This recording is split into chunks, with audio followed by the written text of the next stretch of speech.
Hai semua, apa khabar? Pada hari ini kita akan belajar tentang bilik darjah mesra alam. Murid-murid boleh rujuk buku teks Bahasa Melayu Jilid 2 muka surat 34. Standard pembelajaran kita pada hari ini ialah 5.3.1 iaitu memahami, mengenal pasti dan menggunakan ayat mengikut konteks iaitu ayat penyata. Objektif pembelajaran kita pada hari ini ialah pada akhir pembelajaran dan pemudahcaraan, murid dapat pertama, memahami konsep ayat penyata dengan betul. Kedua, membina 4 ayat penyata dengan betul. Murid-murid tahu apa itu ayat penyata? Ayat penyata ialah ayat untuk menyatakan sesuatu atau memberi keterangan tentang sesuatu perkara. Contoh, mereka berkumpul di dewan. Ayah saya seorang guru. Dia memakai baju berwarna biru. Pemuda itu membawa ayahnya ke klinik. Murid-murid sudah faham apa itu ayat penyata?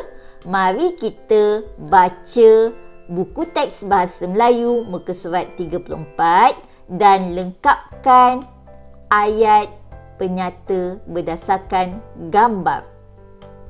Bilik darjah mesra alam. Sekolah Alice telah mengadakan projek landscape mesra alam di dalam bilik darjah. Tolong bawa pokok bunga dari rumah, kata Cikgu Hanum kepada Alice dan rakan-rakannya. Bawa juga barang-barang kita semula. Kita akan mewujudkan landscape yang paling cantik, kata Cikgu Hanum untuk memberikan semangat kepada anak-anak muridnya. Mari kita lihat gambar yang diberi. Terdapat 3 gambar dalam petikan ini. Cuba murid-murid lihat gambar pertama.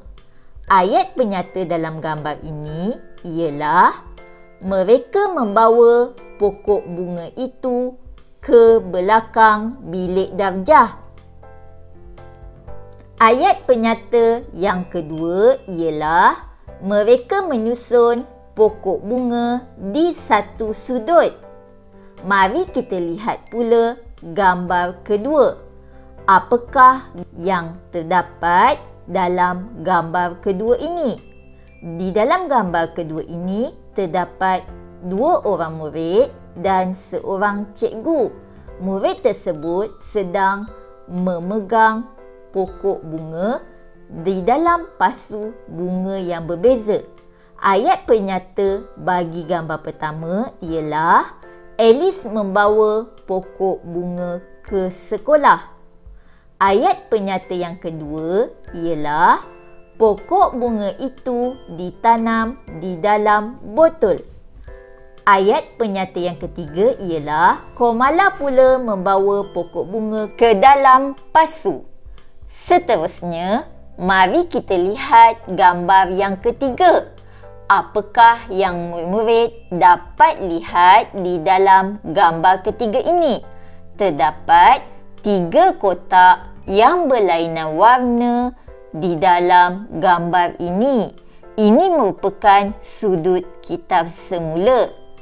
Mari kita cuba bina ayat penyata daripada gambar ini. Ayat pertama yang telah diberikan ialah di sudut yang lain, mereka menyusun 3 buah kotak. Murid-murid, apakah contoh ayat penyata lain yang boleh kita bina berdasarkan gambar? Contoh ayat penyata lain yang boleh dibina ialah mereka melabelkan setiap kotak mengikut warna. Apakah contoh ayat penyata lain yang boleh dibina berdasarkan gambar? Contoh ayat ketiga yang boleh dibina ialah Kotak biru digunakan untuk meletakkan barangan kertas.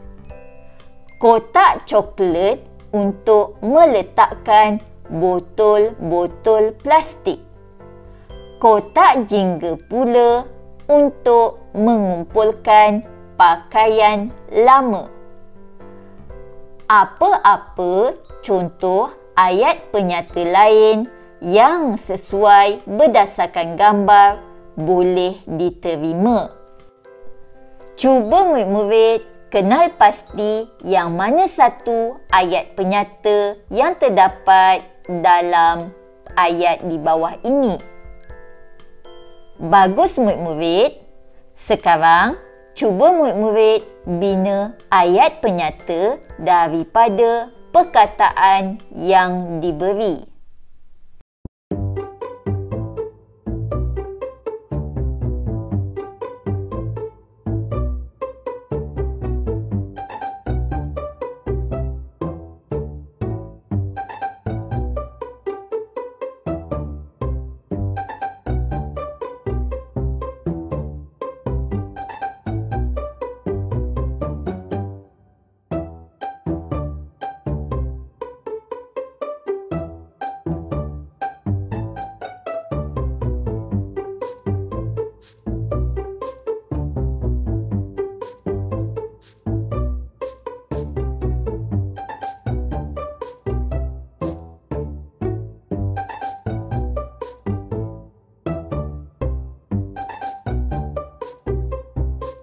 Baiklah murid-murid, jadi cikgu harap murid-murid telah faham tajuk kita pada hari ini. Jumpa lagi di kelas kita pada masa akan datang. Bye!